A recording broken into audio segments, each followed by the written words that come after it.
أعوذ بالله من الشيطان الرجيم بسم الله الرحمن الرحيم اللهم صل صلاة كاملة وصل سلاما تاما على سيدنا محمد صلی اللہ علیہ وسلم۔ تو آج اس بیان میں ہم جانیں گے کہ جب حضرت آدم علیہ نبینا علیہ الصلوۃ والسلام کے پتلے کو ابلیس نے دیکھا تو اس نے کیا گمان کیا۔ جب اللہ تبارک و تعالی نے حضرت آدم علیہ السلام کے پتلے میں روح پھونکی تو حضرت آدم علیہ السلام نے کیا فعل کیا، کیا عمل کیا، اور جب حضرت آدم علیہ السلام کے پتلے میں روح پھونکی گئی پھر اللہ تعالیٰ نے حضرت آدم علیہ السلام کو کیا حکم دیا اور سلام کیسے ہوا، یعنی حضرت آدم علیہ السلام نے فرشتوں کو کیسے سلام کیا اور فرشتوں نے اسے کیسے جواب دیا، انشاءاللہ آج اس سلسلے میں ہم سنیں گے۔ تو حضرت انس رضی اللہ تعالیٰ عنہ سے روایت ہے، رسول اللہ صلی اللہ علیہ وسلم نے ارشاد فرمایا کہ جب اللہ تعالیٰ نے حضرت آدم علیہ السلام کی جنت میں صورت بنائی تو جب تک اسی حالت میں رکھنا چاہا انہیں چھوڑے رکھا۔ ابلیس ان کے آس پاس گھومنے لگا، وہ دیکھتا تھا کہ یہ کیا چیز ہے۔ جب اس نے انہیں خالی پیٹ یعنی ایمپٹی سٹمک دیکھا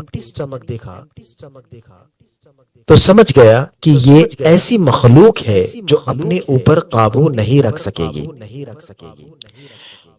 اس کے کہنے کا مطلب تھا کہ یہ مخلوق یعنی انسان شہوت اور غصے کے وقت اپنے نفس کو کنٹرول نہیں کر پائے گی اور شیطان کے وسوسے آسانی سے دور نہیں کر سکے گی۔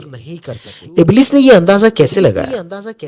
ابلیس ایک بڑا عالم، نالجبل تھا، وہ تخلیق کی حکمتوں اور سبب و مسبب کا علم رکھتا تھا، اس لیے جب اس نے حضرت آدم علیہ السلام کو دیکھا تو اس کی فطری کمزوریاں سمجھ گیا۔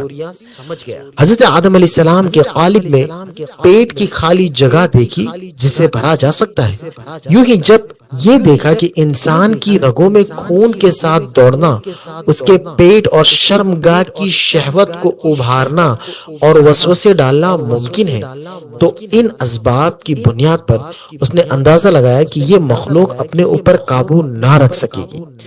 بھوک کے وقت اسے غذا سے صبر نہ ہوگا، غصہ اور شہوت کے وقت نفس کو دھانے پر قدرت نہ ہوگی اور خود سے وسوسے دور کرنا بھی اس کے لیے بے حد مشکل ہوگا۔ یعنی شیطان نے حضرت آدم علیہ السلام کے پتلے کو دیکھ کر کمزوریوں کا اندازہ لگانا شروع کر دیا، اور آج اگر ہم غور کریں تو ہم پر شیطان کا اسی طرح وار ہوتا ہے۔ ہم جب پیٹ بھرے ہوتے ہیں تو بڑی آسانی سے گناہ کر لیتے ہیں، ہم جب دنیاوی معاملات میں پھنسے ہوتے ہیں، دنیا کی رنگینیوں کو دیکھتے ہیں تو بڑی آسانی سے گناہ کر لیتے ہیں۔ مسلم شریف کی ایک روایت ہے، اللہ تعالیٰ نے حضرت آدم علیہ السلام کو مخلوق کے آخر میں جمعہ کے دن عصر کے بعد دن کی آخری ساعت میں عصر سے لے کر رات تک کے درمیانی حصے میں پیدا فرمایا۔ تو جمعہ کا دن تھا اور عصر سے لے کے رات کا جو حصہ ہے اس کے درمیانی حصے میں اللہ تعالیٰ نے پیدا فرمایا۔ یہاں حضرت آدم علیہ السلام کی پیدائش سے مراد یا تو ان کے جسم شریف کی تکمیل ہے یا جسم شریف میں روح پھونکنا مراد ہے، کیونکہ حضرت آدم علیہ السلام کے جسم کی ساخت تو بہت عرصے تک ہوتی رہی، ہر قسم کی مٹی اور پانی کا جمع فرمانا، پھر اس کا خمیر کرنا، پھر اعضاء ظاہری اور باطینی کا بنانا، پھر بہت روز تک سکھانا، اس میں بہت دن لگے، یہ ایک دن اور ایک ساعت میں نہیں ہوا۔ یوم جمعہ کی حضرت آدم علیہ السلام سے نسبت حضرت ابو ہریرہ رضی اللہ تعالیٰ سے روایت ہے کہ حضور صلی اللہ علیہ وسلم نے ارشاد فرمایا، بہترین دن جس دن میں سورج نکلے وہ جمعہ کا دن ہے، اسی دن حضرت آدم علیہ السلام کو پیدا کیا گیا، اسی دن انہیں جنت سے زمین پر اتارا گیا، اسی دن ان کی توبہ قبول فرمائی گئی، اسی دن ان کی وفات ہوئی اور اسی دن قیامت قائم ہوگی۔ حضرت آدم علیہ السلام کو چھینک آنا۔ حضرت انس بن مالک رضی اللہ تعالیٰ عنہ سے روایت ہے، رسول اللہ صلی اللہ علیہ وسلم نے ارشاد فرمایا، جب اللہ تعالیٰ نے حضرت آدم علیہ السلام میں روح ڈالی اور روح ان کے سر تک پہنچی تو انہیں چھینک آ گئی۔ آپ علیہ السلام نے کہا، الحمدللہ رب العالمین، سب تعریف اللہ کے لیے ہے جو سارے جہاں والوں کا پالنے والا ہے۔ تو اللہ تبارک و تعالیٰ نے ان سے فرمایا، یرحمک اللہ، یعنی اللہ تعالیٰ آپ پر رحم فرمائے۔ حضرت ابو ہریرہ رضی اللہ تعالیٰ عنہ سے روایت ہے کہ رسول اللہ صلی اللہ علیہ وسلم نے فرمایا، جب اللہ تعالیٰ نے حضرت آدم علیہ السلام کو پیدا کیا تو ان سے کہا، جاؤ فرشتوں کے ایک گروہ کے پاس جو بیٹھے ہوئے ہیں انہیں سلام کرو اور دیکھو کہ وہ تمہیں کیا جواب دیتے ہیں، کیونکہ یہی سلام تمہارا اور تمہاری اولاد کا سلام ہوگا۔ حضرت آدم علیہ السلام نے فرشتوں کو جا کر کہا، السلام علیکم، تم پر سلامتی ہو۔ فرشتوں نے جواب دیا، السلام علیکم ورحمۃ اللہ، تم پر سلامتی ہو اور اللہ کی رحمت ہو۔ اس طرح فرشتوں نے ورحمت اللہ کا اضافہ کیا جو ہمارے سلام کا حصہ بن گیا۔ جب اللہ تعالیٰ نے حضرت آدم علیہ السلام کو بنایا اور ان میں روح ڈالی تو انہیں چھینک آئی۔ آپ نے الحمدللہ کہنا چاہا تو اللہ کے حکم سے انہوں نے اس کی تعریف کی۔ پھر اللہ نے فرمایا، اللہ تم پر رحمت کرے، اے آدم فرشتوں کے پاس جاؤ اور کہو السلام علیکم۔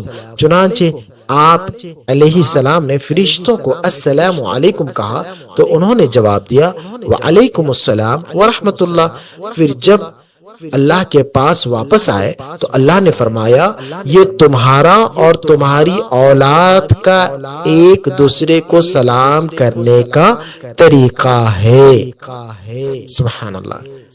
اس پاک حدیث میں کئی اہم باتیں سیکھنے کو ملتی ہے۔ نمبر 1، حضرت آدم علیہ السلام کو چھینک آنے پر الحمدللہ کہنا اللہ کی خاص مدد اور سکھائے ہوئے طریقے سے تھا۔ نمبر 2، صحت کی نعمت پر شکر۔ اللہ تعالیٰ نے حضرت آدم علیہ السلام کو مکمل صحت اور خوبصورت شکل دے کر پیدا کیا۔ چھینک آنے پر حمد کرنا صحت کی نشانی ہے اور اللہ کے احسان کا شکر تھا۔ یرحمک اللہ کا مقصد اللہ کا یہ فرمان یا تو ہمیں سکھانے کے لیے تھا کہ چھینک والے کے جواب میں یہ دعا دیں، یا پھر یہ خبر دینے کے لیے تھا کہ اللہ کی رحمت آدم علیہ السلام پر ہے۔ سلام کرنے کی تعلیم۔